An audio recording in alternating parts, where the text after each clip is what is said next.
मी कल्याणी, स्वागत आहे तुम्हा सर्वांचं आपल्या नवीन एका व्लॉगमध्ये। तर मंडळी, मी तुम्हाला सांगितलंच होतं की आमच्या घरी एक छान असा कार्यक्रम आहे। माझ्या नंदेचा डोहाळे जेवण आहे, तर तो कार्यक्रम उद्या असणार आहे। आज सुट्टीचा दिवस आहे, तर आम्हाला बरीचशी तयारी करायची आहे। आज आहे संकष्टी चतुर्थी, माझा उपवास आहे, त्यामुळे उपवासासाठी शाबूची खिचडी बनवली। या ठिकाणी निखिलचं पॅकिंगचं काम चालू आहे। आम्ही डोहाळे जेवणासाठी जो काही खाऊन येणार आहे तो आता या ठिकाणी पॅक होतोय। कार्यक्रमासाठी आम्ही जे कपडे वगैरे घेतलेले आहेत, समृद्धी, अमोल दादा किंवा त्यांच्या घरातल्यांना, तर ते कपडे आता तुम्हाला दाखवते। ही आहे समृद्धीसाठी घेतलेली साडी। या प्रत्येक साड्यावरती मी अशा चारोळी लिहिलेल्या आहेत। ही समृद्धीसाठीची चारोळी आहे।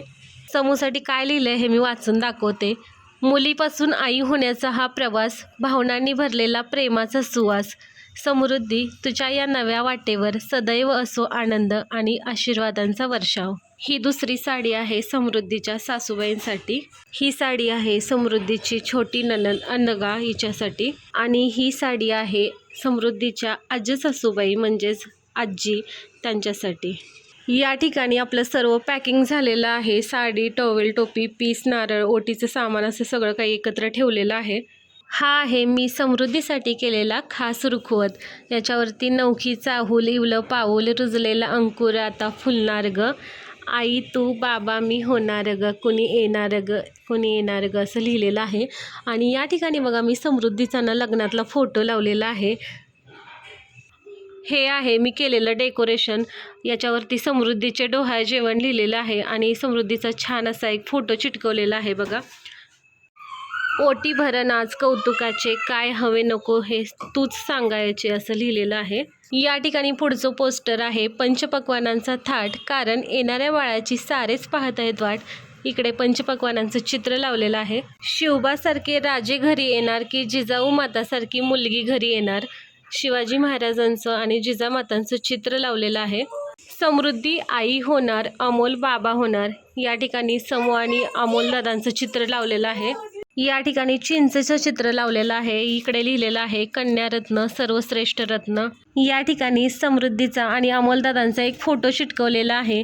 हा सावित्रीबाई फुलेंचा आणि हा ज्योतिबा फुलेंचा वेश केलेला आहे दोघांनी पण। इकडे देखील समृद्धी आणि अमोलदादांचा एक छान असा फोटो चिटकवलेला आहे। लवकरच पाळणा हलणार, समृद्धी आणि अमोलदादा आईबाबांच्या नवीन भूमिकेत दिसणार आहेत। समृद्धीसाठी हा खास मेसेज आहे आमच्या सर्वांकडून, मातृत्वाचा तुझा हा प्रवास सुखाचा आणि आनंदाचा हो।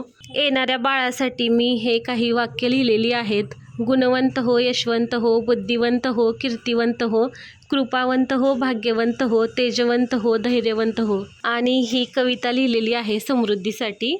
आणि या खास कार्यक्रमाची ही खास कविता मी स्वतः बनवलेली आहे, तर ही मी परत दाखवेन वाचून। ही कविता मी आता तुम्हाला वाचून दाखवते। नव्या नव्या आयुष्याची नवी नवी गाणी, महामुन्यांची समृद्धी झाली वेदपाठकांची राणी। आजीचा आशीर्वाद, सासू सासऱ्यांचे प्रेम आणि अमोलरावांची साथ, त्यामुळेच घातला आहे आजच्या कार्यक्रमाचा थाट। कार्यक्रम आहे कौतुकाचा, सुखसोहळा पाहण्याचा, होणारे आईबाबा समृद्धी आणि अमोल यांना शुभाशीर्वाद देण्याचा। प्रेमाचं, विश्वासाचं आणि आपुलकीचं नातं एका नवीन धाग्यात गुंफलं जाणार। एक गोंडस चिमुकलं निरागस बाळ लवकरच आपल्यासोबत खेळायला येणार। हे काही स्टिकर आहेत जे मी आत्ताच मागवलेले आहेत आणि हे आतमध्ये खूप साऱ्या गोष्टी आहेत, त्यात आपण सगळ्या तिथे गेल्यानंतरच काढणार आहोत। ही 3 प्रकारची लोणची आम्ही आणलेली आहेत कार्यक्रमात देण्यासाठी। आंब्याचं लोणचं आहे, हे लिंबूचं आहे आणि हे हिरव्या मिरचीचं। मी आणि निखिल आत्ता चाललेलो आहे बाहेर, आम्हाला छोटी मोठी काही खरेदी करायची आहे। मेन जे कार्यक्रमाचा खाऊ असतो तो आत्याने बनवलेला आहे आणि तो आम्हाला पॅक करायचा आहे, त्यासाठी काही डबे आणायचे आहेत, म्हणजे प्लास्टिकचे बॉक्स, ते आणायला आम्ही चाललोय। बाहेरून जाऊन आम्ही घरी आलोय। आम्हाला पॅकिंगसाठी बॉक्स पाहिजे होते, तर हे बॉक्स मिळालेले आहे श्रीराम डेअरीमध्ये। खूप फिरलो त्यावेळी आम्हाला हे बॉक्स मिळालेत। आता काय काय घरी बनवलं हे तुम्हाला दाखवते। या आहेत करंजा, हा आहे पोह्यांचा चिवडा, यामध्ये आहे चकली, यामध्ये आहेत बेसनचे लाडू, यामध्ये आहेत रव्याचे लाडू, यामध्ये आहे शंकरपाळ्या, हे सर्व पदार्थ आत्यांनी त्यांच्या लाडक्या लेकीसाठी बनवलेले आहेत. या आहेत 5 प्रकारच्या चटण्या. ही आहे खोबऱ्याची चटणी, ही आहे कारळ्याची चटणी, तिळाची चटणी, शेंगदाण्याची आणि ही जवसाची चटणी. या देखील आत्यांनी बनवलेल्या आहेत. दुपारचे 4 वाजून गेलेले आहेत आणि 4 वाजले म्हटलं की आम्हाला लागतो तो म्हणजे चहा. तर आता चहा ठेवलेला आहे. इकडे बनतोय आमचा चहा आणि या ठिकाणी बनते निखिलसाठी कॉफी. आता ना मला काढायची आहे माझ्या हातावर मेहंदी, त्यामुळे या व्लॉगचं करूया आपण एंडिंग. हा व्लॉग तुम्हाला कसा वाटला हे कमेंट बॉक्समध्ये नक्की सांगा. बाहेर नित्तूचा आणि हर्षूचा दंगा आहे, त्यामुळे खूप आवाज येतोय. तर त्यामुळे घरात पण मी जास्त काय आज व्लॉग बनवला नाही. जेवढा बनवलं तेवढा आता मी अपलोड करणार. तर चला मग बाय, गुड नाईट सर्वांना. उद्या पुन्हा भेटूया नवीन एका व्लॉगमध्ये.